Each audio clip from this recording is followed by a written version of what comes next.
Question हम करेंगे exercise number 1.3 का क्वेश्चन नंबर 3 पार्ट 6। पार्ट 6 है जी √3 प्लस √2 डिवाइडेड बाई √3 माइनस √2। तो ये क्वेश्चन भी बिल्कुल इसी तरह होगा जैसे हमने क्वेश्चन नंबर 3 का पार्ट 4 किया है। ठीक है, अब देखें जस्ट इसके साइन चेंज है, ऊपर माइनस था, यहाँ पे नीचे प्लस था, यहाँ पे ऊपर प्लस है और नीचे माइनस है। मेथड और टेक्निक हम वही यूज़ करेंगे।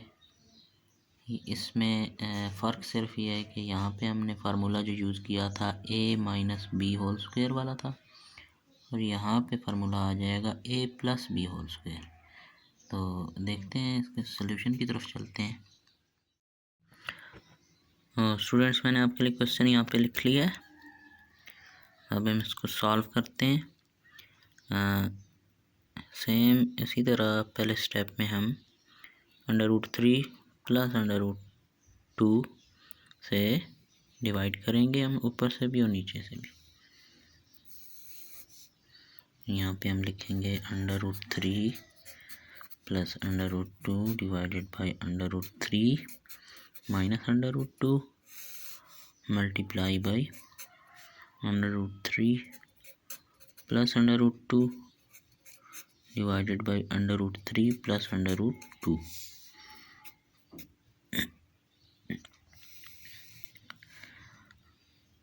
ऊपर से जब हम मल्टीप्लाई करेंगे इन दोनों को तो हमारे पास आ जाएगा √3 प्लस √2 मल्टीप्लाई बाई √3 प्लस √2। नीचे आ जाएगा √3 माइनस √2 मल्टीप्लाई बाई √3 प्लस √2।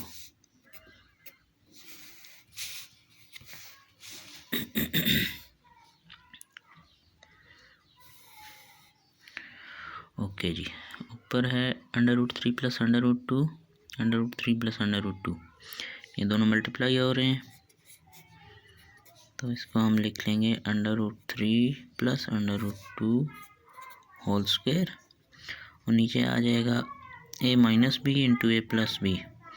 तो A square minus B square equal होता है इसके a है हमारे पास √3 माइनस बी है हमारे पास √2। तो ये हमारे पास चीज़ आ गई है। अब हम इसको मज़ीद सिंप्लीफाई करते हैं। ये हमारे पास कौन सा फार्मूला बन गया, a plus B whole square that is equal to a square plus B square plus 2ab। तो इसको हम उस फार्मूले की फॉर्म में लिख लेते हैं। a है हमारे पास √3 और b है हमारे पास √2।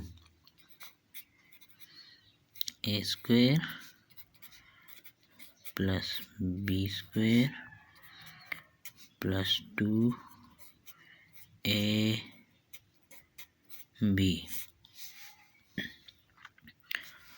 ओके, और नीचे आ गया हमारे पास √3 का स्क्वायर 3 माइनस √2 स्क्वायर 2।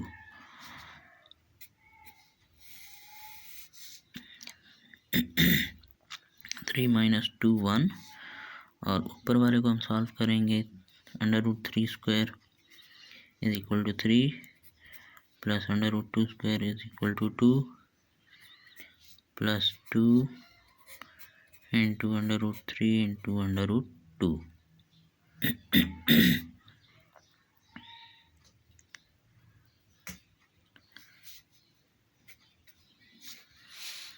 तो 1 तो नीचे लिखने की ज़रूरत नहीं है हमें। यहाँ पे हमारे पास आ जाएगा 3 प्लस 2 प्लस 2।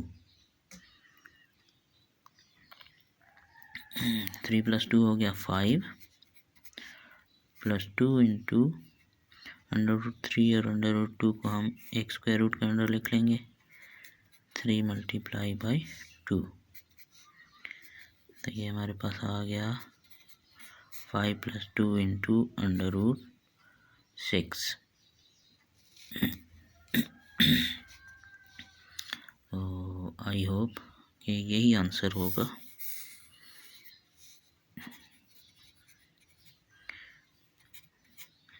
एक दफ़ा चेक कर लेते हैं आंसर।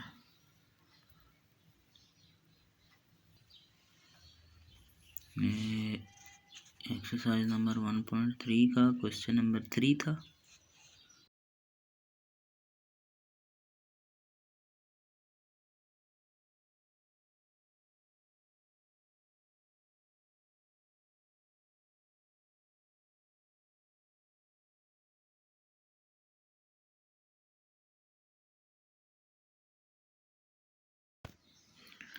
ओके तो स्टूडेंट्स, मैं उम्मीद करता हूँ कि आपको सारे स्टेप समझ आ गए होंगे इस क्वेश्चन के। कोई मुश्किल नहीं है, काफ़ी इजी क्वेश्चंस हैं ये, फर्स्ट चैप्टर है। तो फिर भी अगर आपको किसी किस्म की क्यूरी हो तो आप कमेंट्स में पूछ सकते हैं। Thank you.